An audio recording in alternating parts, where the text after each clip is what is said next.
Ada sempat mengabadikan beberapa kurir-kurir yang dikirim oleh DC pinjol tersebut yang datang ke rumahnya. Bahkan petugas pemadam kebakaran juga dipesan datang ke rumahnya. Assalamualaikum warahmatullahi wabarakatuh. Apa kabar teman-teman semuanya? Semoga semua dalam keadaan sehat walafiat ya. Di hari weekend ini semoga kalian diberikan kesehatan, kelancaran, dan jangan takut dengan teroran DC sekalipun masih ada di hari weekend-weekend ini. Nah oke teman-teman, kali ini saya akan membahas tentang pemerintah mulai bersikap tegas. Galbay di pinjol paylater sudah mulai kena sanksi. Nah apa itu sanksinya? Kita akan bahas secara tuntas. Tapi sebelumnya saya harapkan kalian semuanya sudah subscribe channel ini agar channel ini terus berkembang dan dapat memberikan informasi terbaik buat kalian yang galbay. Oke teman-teman, ini dia buat kalian.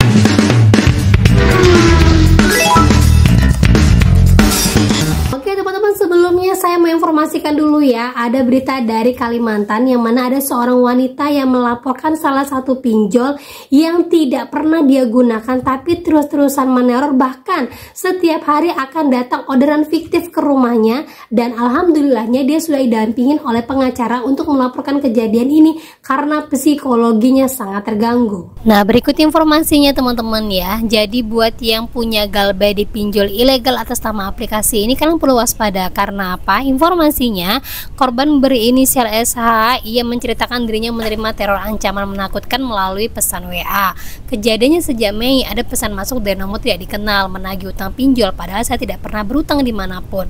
Siva menyebutkan total pinjol yang dituduhkan itu sekitar 8.800-an pada bulan Mei dan 1,6 pada September. Korban makin bingung setelah pelaku menyebut utangnya berasal dari aplikasi hijau, pinjam cepat, dan Dana Fortuna. Jelas ya, ketiga aplikasi ini adalah pinjol ilegal. Ada sempat mengabadikan beberapa kurir-kurir yang dikirim oleh DC pinjol tersebut yang datang ke rumahnya. Bahkan petugas pemadam kebakaran juga dipesan datang ke rumahnya. Hampir lebih dari 5 kurir setiap harinya informasinya.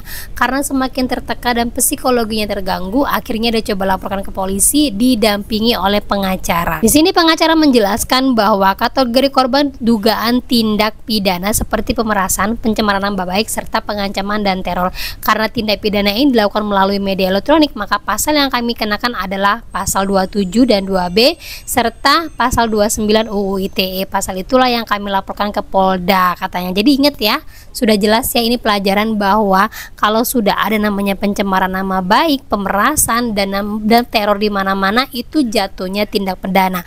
Tidak hanya pinjol ilegal, yang pinjol legal pun akan kena pasal UU ITE dengan ancaman penjara dan denda ratusan juta. Tetapi hal ini lebih parah lagi, bukan hanya dia saja loh. Ternyata ada sebagian teman-teman yang informasi bahwa DC terang-terangan menyebar data kita di Instagram tanpa ada babi bu dan tanpa ada kata-kata, tanpa takut-takut. Mereka langsung memampangkan data diri kita. Bukan hanya 1-2 orang saja yang melaporkan kepada saya, sudah banyak sekali. Dan bahkan ada orang yang diteror sama DC-nya untuk mengembalikan uang yang salah transfer dan memaksa kalau dalam waktu 24 jam tidak mengembalikannya, maka siap-siap datanya akan disebarluaskan. Nah seperti ini salah satu contohnya teman-teman ya. Beberapa teman-teman pada DM ke saya mengenai datanya yang terang-terangan di-share di publik oleh pinjol legal di Instagram, kemudian beberapa di-share di Facebook, dan beberapa juga di-share di aplikasi X. Bahkan DC ini ngamuk gara-gara ada dana yang masuk ke rekening orang lain dan dia memaksa untuk minta dikembalikan kalau tidak nanti datanya disebar.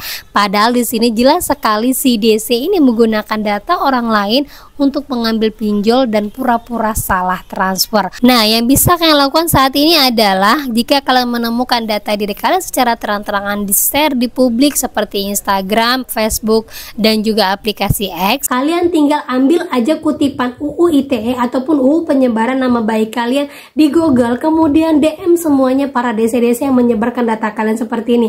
Sampaikan kalian pura-pura tahu dari pinjol mana. Jadi kalau seperti ini jangan takut untuk mengancam. Apapun kata-kata DC, ancam balik lagi. Kalau kalian tidak berani untuk up pada diri kalian, berarti kalian akan terus terjerumus dalam ketakutan kalian. Berarti kita siapkan poin penting buat diri kita. Undang-undang dalam kasus pidana itu sudah membuat DC-nya takut. Gitu ya teman-teman ya. Nah lanjut lagi teman-teman, ternyata saya dapatkan beberapa informasi di media sosial mana yang sebelumnya saya sudah buatkan vlog tentang bansos. Yang mana di sini ada sekelompok orang dari perangkat desa mengatakan bahwa bansos itu tidak akan cair kalau terindikasi bahwa rekening kita ini ada judol, ada pinjol, dan pay letter. Ternyata hal ini sudah mulai berlaku di beberapa daerah teman-teman. Sebelumnya saya informasikan bahwa pihak bank sendiri pun mengatakan lucu ya kalau orang kena pinjol tidak bisa menerima bansos, dan ada juga yang mengatakan bahwa tidak ada keterkaitannya antara bansos dengan pinjol. Dari sebelum-sebelumnya itu tidak ada keterkaitannya. Ternyata sekarang pemerintah sudah mulai tegas teman-teman. Ya di sini ada beberapa daerah yang saya dapatin ada ribuan orang yang tidak bisa menerima bansos sekitar cair 900 ribuan itu gara-gara dalam satu keluarganya itu terindikasi judol, pinjol, dan juga pay letter. Nah, seperti informasi baru-baru ini mengatakan bahwa sebanyak 6.000 keluarga penerima manfaat di Kabupaten Karawang, Jawa Barat dicoret dari penerima program Keluarga Harapan. Kepala Bidang Perlindungan Jaminan Sosial Dinas Sosial Karawang, Asep Ahmad Saipullah menyampaikan bahwa pencoretan tersebut dilakukan karena penerima terindikasi terlibat dalam judi online, pinjaman online, hingga layanan pay letter. Saya cari juga di Google, ternyata banyak sekali informasi mengatakan 300.000 penerima bansos dicoret karena terindikasi judol dan juga pinjol.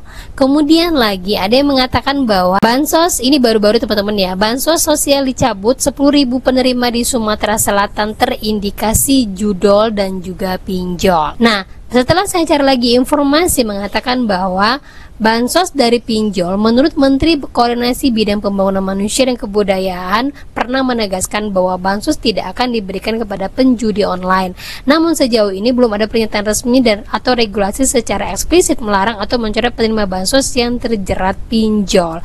Artinya ini hanya kepala-kepala daerahnya saja. Apabila ada yang terkena pinjol, salah satu keluarganya kena pelet, dia tidak akan menerima bansos. Padahal dari kementerian sendiri itu belum turun. Nah itu dia teman-teman ya, jadi saya klarifikasi lagi berita saya yang sebelumnya di vlog sebelumnya mengatakan bahwa menerima bansos itu kalau terkena dengan pinjol itu tidak akan apa-apa.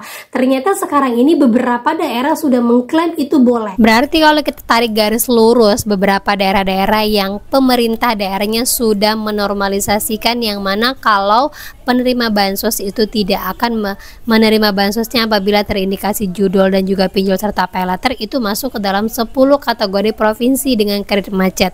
Berarti buat teman-teman semua yang tinggal di daerah ini, yaitu Jakarta, Jawa Tengah, Lampung, Jawa Timur, Jawa Barat, kemudian ada Sumatera Barat, DKI Jakarta, Sumatera Selatan, kemudian Jogja, Jawa Timur, dan Jawa Tengah bisa terindikasi nantinya apabila ada pencairan bansos, kalian atau keluarga kalian terindikasi atau rekening yang dicek adanya bermain judul ataupun pinjol, bisa jadi kalian tidak akan menerima bansos lagi.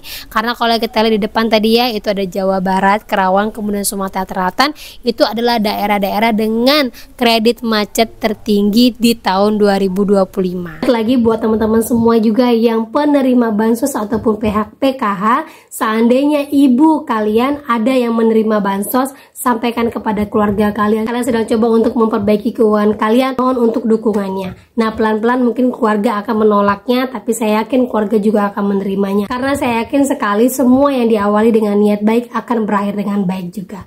Gitu teman-teman ya. Nah, oke, itu dia informasi yang bisa saya sampaikan buat kalian. Semoga informasi ini menjadi mood booster, semangat baru lagi buat kalian, dan akhir kata saya ucapkan Assalamualaikum warahmatullahi wabarakatuh.